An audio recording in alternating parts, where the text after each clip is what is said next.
قل هل يستوي الذين يعلمون والذين لا يعلمون إنما يتذكر أولو الألباب.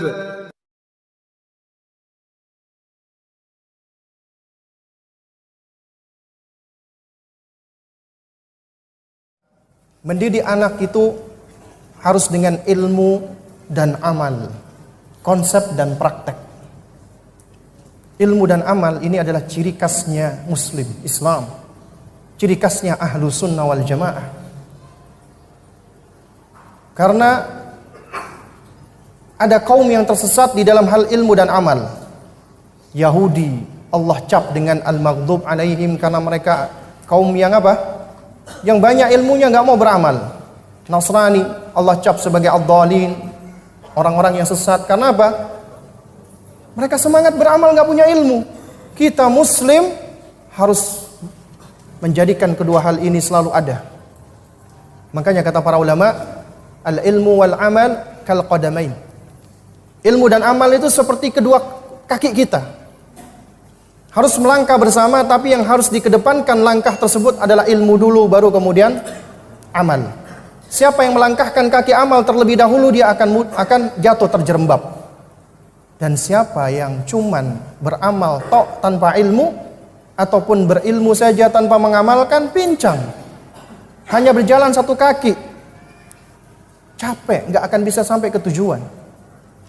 Karena itu kita harus berilmu dan beramal. Ilmu, belajar terus ya jamaah. Dan kunci kita tadi sebagaimana jelaskan, agar kita bisa mendidik anak dengan sebaik-baiknya, mengajarkan tauhid, orang tuanya harus paham tentang tauhid, harus mengaji tauhid, harus belajar tentang akidah yang benar, harus belajar tentang akidah sahihah. Orang tua yang paham tentang tauhid dan akidah, insya Allah dia akan lebih mudah untuk mendidik anaknya. Kemudian mempraktekkan, mengamalkan ilmunya. Karena di dalam pengamalan itu terdapat pendidikan bagi anak-anaknya. Anak itu akan mencontoh orang tuanya. Yang paling berpengaruh di dalam pendidikan bagi anak bukan apa yang didengarkan, bukan apa yang mayusma, apa yang didengarkan anak, enggak, tapi apa yang dilihat oleh anak. Itu yang lebih berpengaruh terhadap anak ya. Dan ini sebenarnya ada konsep hikmah di dalam mendidik anak ya. Cuman di dalam waktu yang singkat ini sepertinya tidak bisa dijelaskan semuanya. Taib, jamaah sekalian rahimani wa rahimakumullah. Lalu kemudian ya, mengajarkan anak dari semenjak dini tauhid. Tauhid rububiyah, tauhid uluhiyah, dan tauhid asma wa sifat. Bagaimana caranya mengajarkan? Bisa diajarkan anak-anak kita tauhid dari semenjak dini ya jamaah. Tauhid rububiyah, tauhid uluhiyah, dan tauhid asma wa sifat. Tapi sebelum kita ajarkan, kita harus memahami dulu konsep perkembangan anak. Berangkat dari hadis Rasulullah SAW.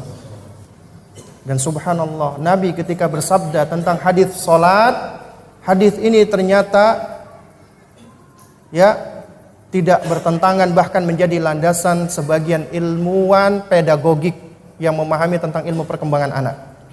Karena beberapa ilmuwan pendidikan anak itu membagi-bagi usia. Ada yang membagi 6 tahun, 0 sampai 6, 6 sampai ini. Tapi ternyata subhanallah, yang paling baik itu adalah isyarat dari Rasulullah SAW. Ketika Nabi bersabda, "Muru abna'akum bis salati wa hum abna'us sab'i sinin." Perintahkanlah anakmu untuk salat ketika mereka usia berapa? 7 tahun. Wadribuhum 'alaiha wa hum abna'u asyri sinin. Pukullah mereka kalau mereka nggak sholat usia 10 tahun. Cuman hadis seperti ini kalau kita bedah, subhanallah, banyak pelajaran yang bisa kita ambil ya jamaah sekalian. Yang pertama, pelajaran yang pertama yang kita ambil dari hadis ini, kita perhatikan. Sabda Nabi di sini ditujukan untuk siapa? Orang tua atau anak? Orang tua.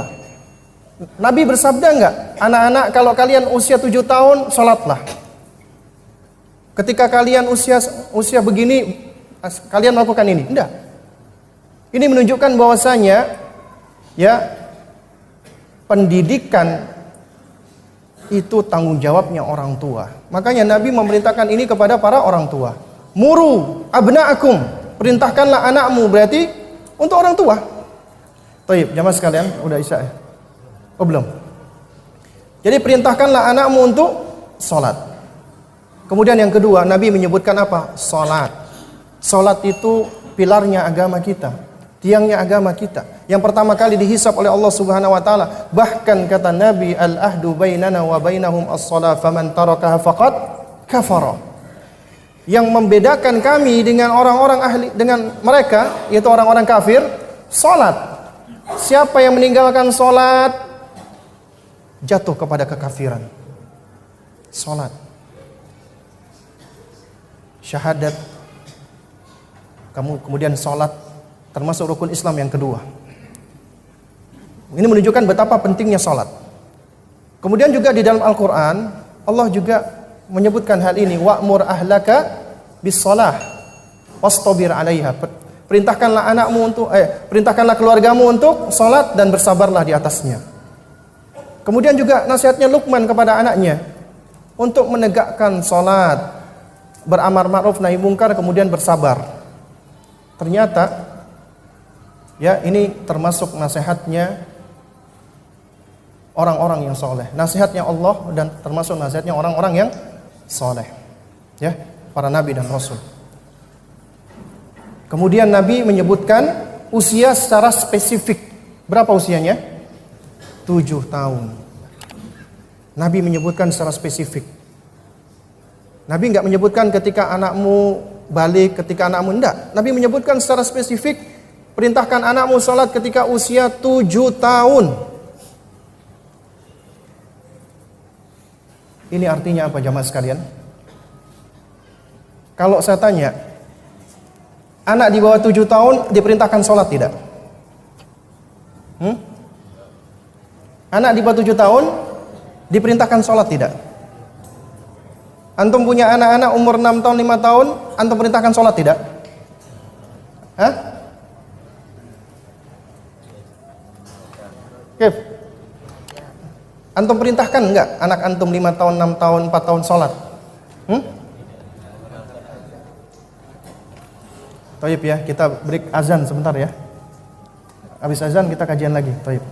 Baik jamaah sekalian, kita break dulu untuk azan isya. Insyaallah kita lanjutkan setelah azan isya, baru kemudian kita sholat isya berjamaah. Alhamdulillah wassalatu wassalamu ala Rasulillah, amma ba'du. Baik jamaah, kita lanjutkan lagi. Dari hadis Nabi SAW tadi, perintahkanlah anakmu untuk sholat di usia 7 tahun. Pukullah mereka ketika usia 10 tahun. Nabi sudah memberikan tahdid, batasan yang tegas, 7 tahun dan 10 tahun. Akhirnya sebagian ulama dan sebagian pakar pendidikan muslim, mereka melakukan pembagian fase pertumbuhan anak. Karena Allah Subhanahu wa taala menciptakan anak itu ternyata memiliki perkembangan fase dengan karakteristik yang berbeda-beda. Pertama, di bawah usia 7 tahun. Di bawah usia 7 tahun ini disebut dengan tufuliyah, anak-anak. Kemudian fase tufuliyah ini dibagi lagi 0 sampai 2 ketika mereka disusui oleh uminya. Ya, uminya yang nyusui ya. Kemudian 2 sampai 7 tahun ya, tufuliyah kubroh, kanak-kanak yang lebih besar. Jadi anak-anak itu sampai 7 tahun ya jamaah. Kemudian usia 7 tahun itu adalah usia mumayyiz. Mumayyiz. Dan istilah mumayyiz ini juga banyak kita dapati di dalam kitab-kitab fikih. Anak sudah mumayyiz 7 tahun. 7 sampai 10 tahun itu mumayyiz. 10 tahun sampai balik itu murahik. Murahik itu usia prabalik, menjelang balik. Di sini ada suatu hal yang sangat menarik ya jamaah sekalian. Di dalam surat An-Nahl ya, ayat 78, Allah ketika berfirman, "Wallahu akhrajakum min butuni ummahatikum la ta'lamuna syai'ah."